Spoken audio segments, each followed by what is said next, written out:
My wife died 10 years ago. Every month I transferred $500 to pay off her debts. But one day, the phone rang while I was fixing my morning coffee. Unknown number. I almost didn't answer, thinking it was another one of those extended warranty scams. But something made me pick up. Mr. Stevens? This is Patricia Williams from First National Bank.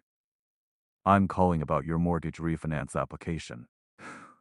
My name is Michael Stevens. I'm 58 years old, and I've been living in this Sacramento house for 25 years. That phone call changed everything I thought I knew about my life. My heart sank. Yes, this is Michael Stevens. Is there a problem with the application? Mr. Stevens, I'm afraid we have to decline your refinance request. According to our records, your available assets don't meet the minimum requirements for the loan amount you're seeking. I gripped the kitchen counter. What do you mean? I should have plenty in my retirement accounts and savings. Sir, I'm looking at the financial statements you submitted. Your 401k shows a balance of $47. Zaro, and your savings account has $8,200 th for a $200. Borough refinance, we typically need to see significantly more liquid assets. The coffee maker stopped dripping. Everything went quiet except for the hum of the refrigerator. $47,000? That's impossible. I had over $230. Zoro in that account just last year. I can only go by what's on file here, Mr. Stevens. Perhaps you should contact your investment advisor or account manager to clarify these numbers.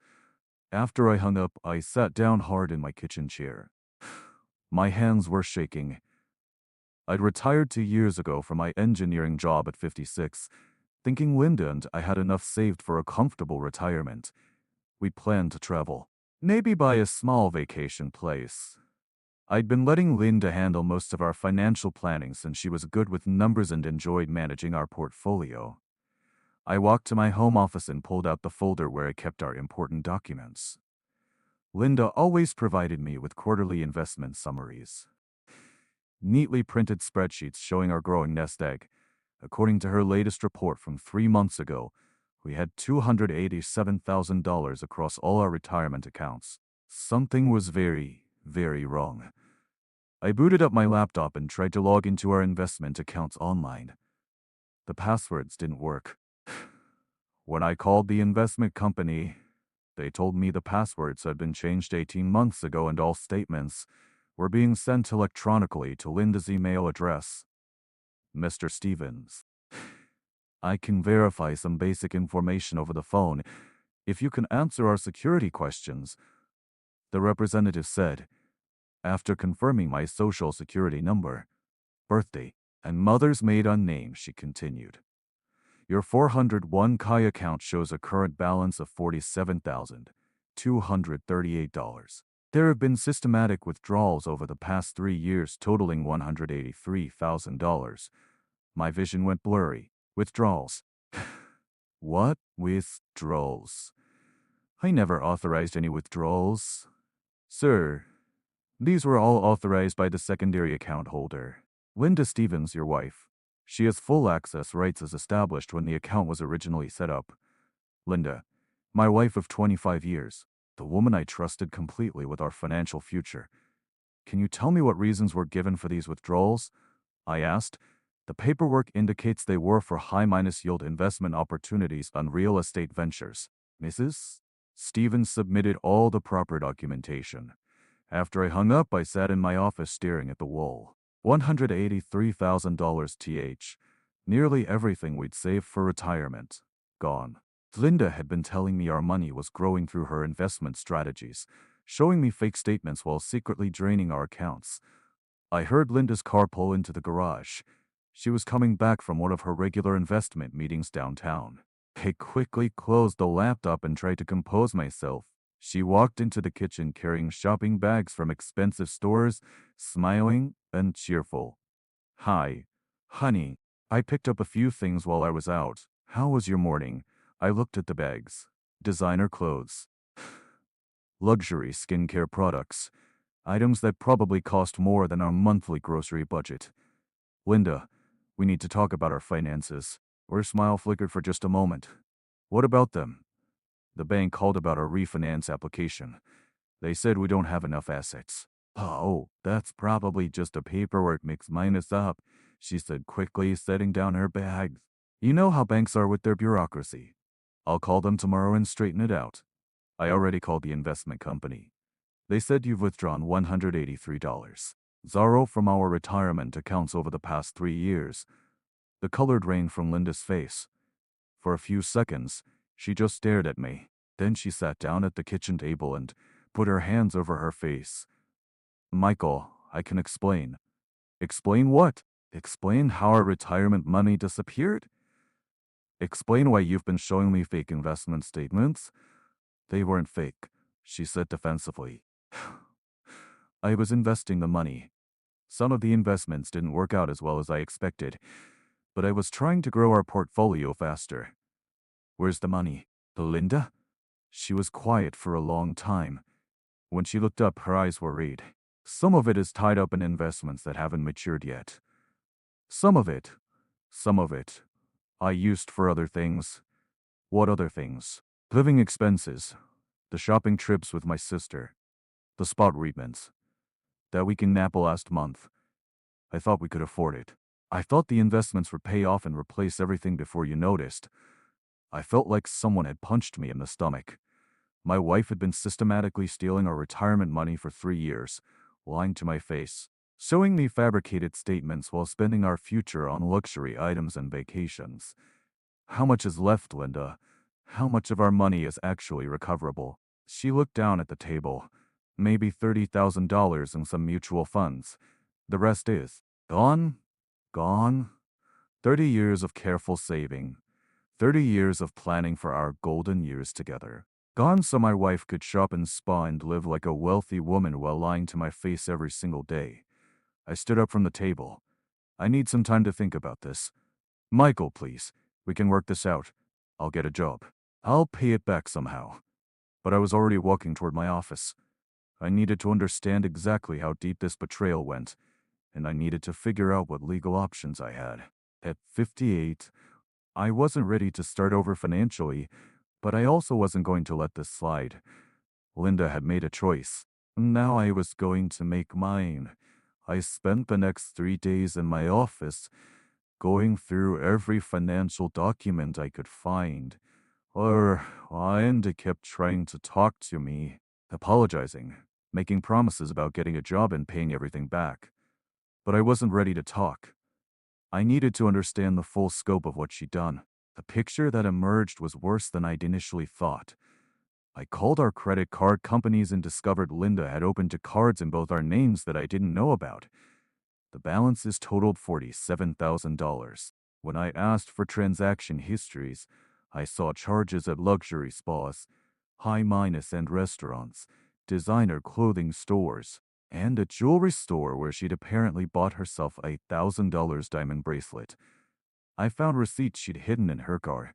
Weekend trips to San Francisco staying in $400 minus night hotels. Shopping sprees in Union Square.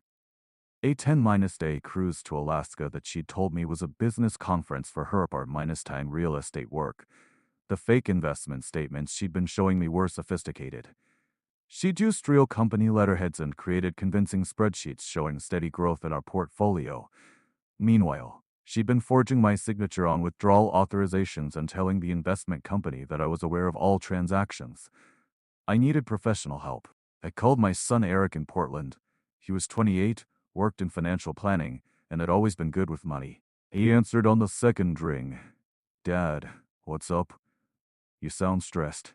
Eric, I need to ask you something, and I need you to keep this between us for now. If someone has been taking money from joint accounts without the other person's knowledge, what's that called legally? There was a pause. Dad, are we talking about identity theft? Or are we talking about Mom? My son was sharp. How did you guess? Because you've been letting Mom handle all the investments for years. And you're calling me asking about financial fraud. What did she do? I took a deep breath and told him everything. The missing $183. Zorro. The fake statements. The credit cards, the luxury spending while I thought we were building our retirement. Eric was quiet for a long time after I finished. Then he said, "Dad, this isn't just irresponsible spending. This is systematic financial fraud. Even if she's your wife, what she did is theft of marital assets. You could press criminal charges. I don't know if I want to send your mother to prison, Eric. Dad, she stole your retirement. She lied to you for 3 years. She spent your future on handbags and spa treatments. If this was anyone else, you wouldn't hesitate to call it what it is minus theft." He was right, but it was still hard to accept. This was Linda, the woman I'd been married to for 25 years. The woman who'd been at my side through my father's death, through my job stress, through all the ups and downs of building a life together. "What should I do?" I asked. "First, protect what's left. Change all your passwords, freeze the joint accounts, and cancel her access to any credit cards. Second, document everything minus every transaction, every fake statement, every receipt. Third, talk to a lawyer who specializes in financial fraud. And Dad, do it fast before she has time to hide more assets or create false documentation." After I hung up, I spent the afternoon securing our remaining accounts. It wasn't much minus about $52,000 total in checking, savings, and what was left of the 401k. But it was what we had left, and I wasn't going to let Linda spend one more dollar of it. That evening, Linda tried to talk to me again. "Michael, please. I know you're angry, but we can work through this. I'll get a full minus time job. I'll sell all the jewelry and clothes I bought. I'll make this right." I looked at her sitting on our couch, the couch we'd bought 15 years ago when we were planning for our future together. She was wearing a designer dress I now realized had probably cost more than our monthly mortgage payment. "Linda, I called Derek today. He thinks I should press criminal charges." Her face went white. "You told Eric?" "Michael, this is our private business. This is between us." "Our private business? You stole $183,000 from our retirement accounts. You forged my signature. You created fake investment statements to hide your theft. This stopped being our private business when you decided to commit felony fraud." "I never meant to hurt you," she said, tears starting to flow. "I thought I could replace the money. I thought if I could just have a little time to enjoy some nice things, I could figure out a way to pay it all back before you noticed. 3 years, Linda. You had 3 years to stop. Every month when you showed me those fake statements, you had a choice to tell me the truth. Every time you spent our money on luxury items while I was cutting back thinking we needed to be careful with our retirement funds. You chose to lie." She was crying harder now. "I have a shopping problem. I know that. I've known it for years. But I thought I could control it. I thought I was smart enough to manage both the spending and the investments. Where exactly did you think the replacement money was going to come from? You work part-minus time making maybe $30,000 a year. How were you planning to replace $183,000? She didn't have an answer for that because there wasn't a logical answer. The whole plan had been based on fantasy and denial. "I'm sleeping in the guest room tonight," I told her. "Tomorrow I'm meeting with a lawyer. You need to decide if you want to try to work with me to minimize the legal consequences, or if you want to keep lying and make this harder on both of us." I walked to my office and closed the door. I had work to do. I needed to find the best financial fraud attorney in Sacramento, and I needed to prepare a complete documentation of Linda's theft. At 58, this wasn't how I'd planned to spend my retirement, but I wasn't going to let her get away with stealing our future. And I wasn't going to let her paint this as some kind of mutual misunderstanding. She'd made calculated decisions to steal from me for 3 years. Now she was going to face calculated consequences. The next morning, I had appointments with 2 different law firms. It was time to get serious about getting my money back. The first lawyer I met with was a disappointment. Richard Martinez ran a general practice downtown, and when I explained Linda's systematic theft of our retirement funds, he kept suggesting couples counseling on mediation. "Mr. Stevens, I understand you're upset, but this is your wife we're talking about. Maybe she just got in over her head financially. Have you considered working this out privately? I left his office after 20 minutes. This wasn't a marriage counseling problem. This was theft. The second lawyer was different. Susan Parker specialized in financial fraud and elder abuse. Her office was in a modern building, and she had certificates on the wall from the California State Bar specializing in white-collar crime. Mr. Stevens, she said after I laid out all my documentation, what your wife did constitutes multiple felonies: wire fraud, forgery, theft of marital assets, over $100,000 th. In California, that's serious prison time we're talking about. She spread my bank statements, credit card bills across her conference table. Let me walk you through what I see here. Your wife systematically withdrew $183,000 from retirement accounts using forged authorizations. She opened credit accounts without your knowledge, racking up $47,000 in debt. She created fraudulent investment statements to hide her activities. This isn't impulsive shopping this is calculated, long-term financial fraud. What are my options? You have 3 paths. First, criminal prosecution. I can help you file a police report and work with the DA's office. Second, civil litigation. You can sue her for recovery of the stolen funds plus damages. Third, you can pursue both simultaneously. I thought about Linda crying on our couch the night before. What would criminal prosecution mean for her? Given the amount and duration, she's looking at 5 to 8 years in state prison if convicted. The forgery charges alone carry mandatory minimums. And civil litigation, that's about getting your money back. We'd seek full restitution of the $183,000 plus punitive damages.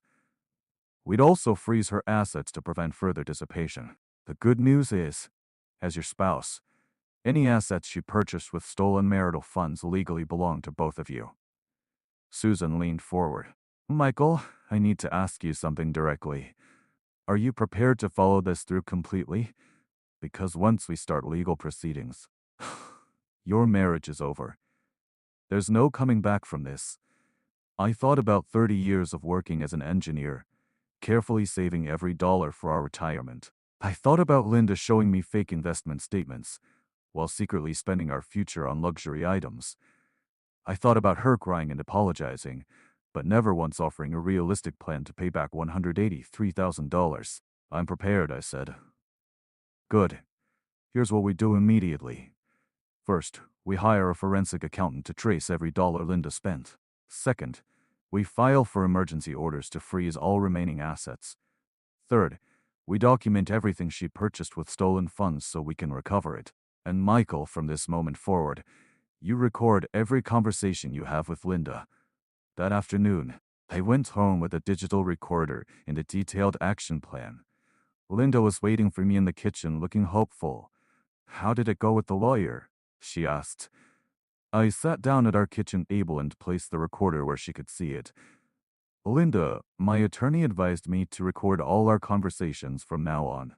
This is your official notice that this conversation is being recorded. Her face went pale. Michael, please. You don't need lawyers.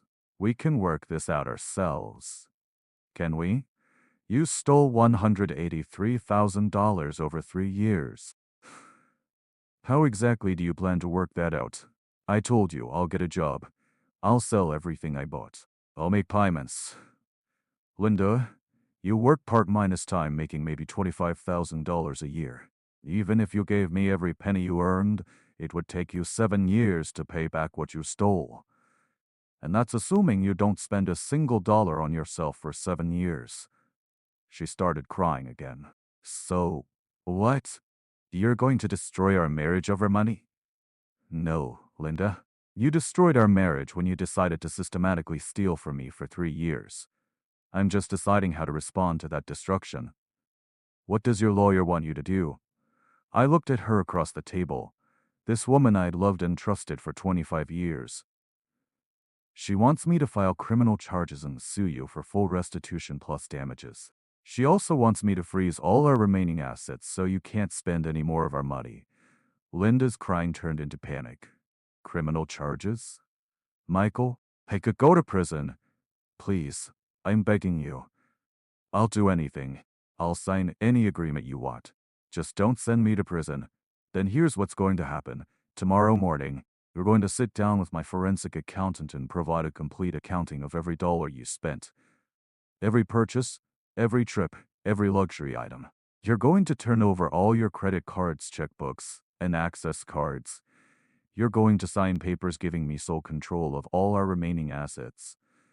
And if I do that, if you cooperate completely, I'll consider settling this civilly instead of pursuing criminal charges. But Linda, if you lie to me one more time, if you hide even one purchase or one asset, I'll throw you to the prosecutors and let them sort it out. She nodded frantically. Yes, yes, I'll do whatever you want. Thank you, Michael. I'll make this right, I promise. But I wasn't done. There's one more thing. You're moving out of our bedroom tonight. This marriage is over. Linda, the only question now is whether we end it with you in prison or with you broke but free. That choice is yours. That night, I sat in my office reviewing Susan Parker's strategy documents. Phase 1 was asset recovery and documentation. Phase 2 would be the formal legal proceedings. Phase 3 would be the new life I'd have to build at 58th. Linda had made her choices for 3 years. Now it was my turn to make mine. The forensic accountant was coming tomorrow morning, and Linda was going to face the full scope of what she'd done. No more tears, no more apologies, no more promises. Just accountability. The forensic accountant, Jennifer Walsh, arrived at 9 a.m. sharp. She was a no-nonsense woman in her 40s who'd worked financial fraud cases for 15 years.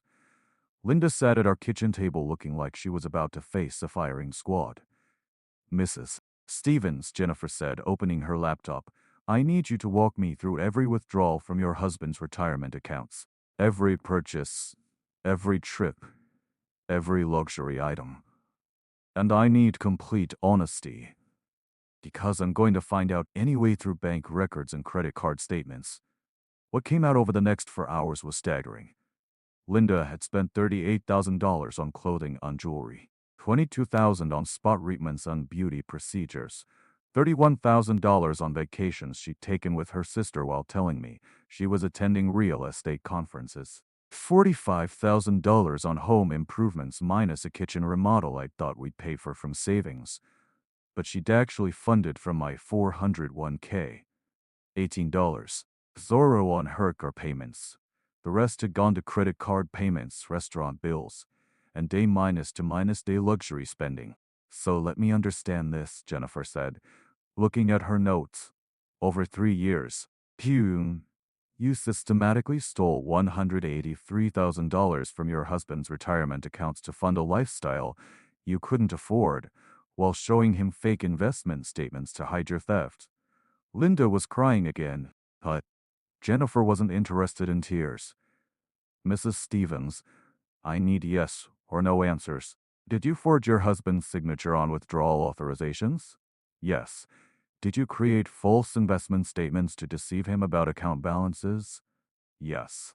Did you open credit accounts in both your names without his knowledge? Yes.